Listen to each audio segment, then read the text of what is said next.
করার জন্য।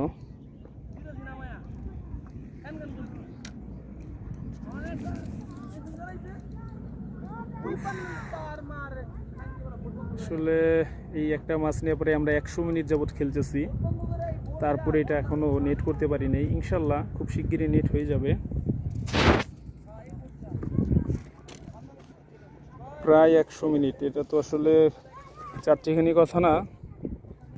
ওই যে দেখা যাচ্ছে কিছুটা দুর্বল হচ্ছে মাছ, একটু ভাসে ভাসে আবার নিচে চলে যায়।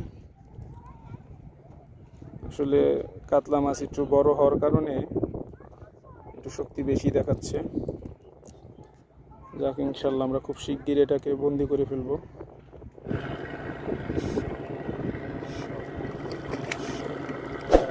ইনশাল্লাহ কেসিন হয়ে গেছে, মাশাল্লাহ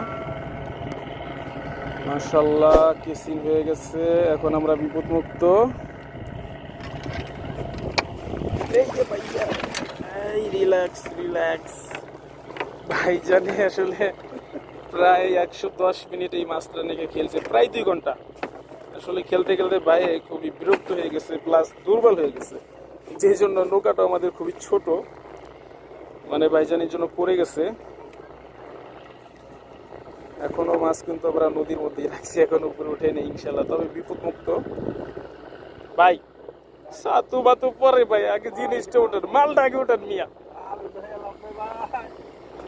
ভাই ছাতু যাক, মাল ওঠান আগে।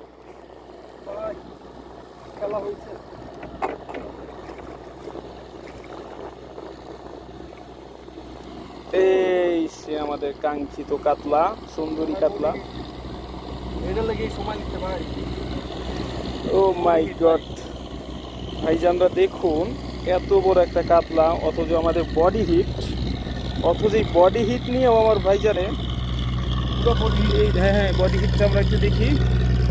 এই যে দেখেন জাস্ট, এই যে জাস্ট কানের উপরে বডি হিট দেখছেন, এটা আসলে একেবারে অবিশ্বাসীয়।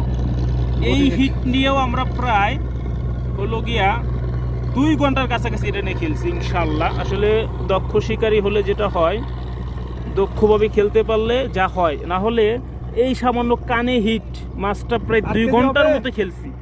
2 ঘন্টার মতো খেললে যদি কেসিন করা যায় তাহলে এবার চিন্তা করুন। যাই হোক, ইনশাল্লাহ আমরা সফল হয়েছি, এটাই সবথেকে বড় বিষয়। তো যাই হোক, দোয়া করবেন সবাই, ভবিষ্যতে যেন আমরা আরও ভালো কিছু করতে পারি। কাম থেকে ফুটে গেছে নাকি?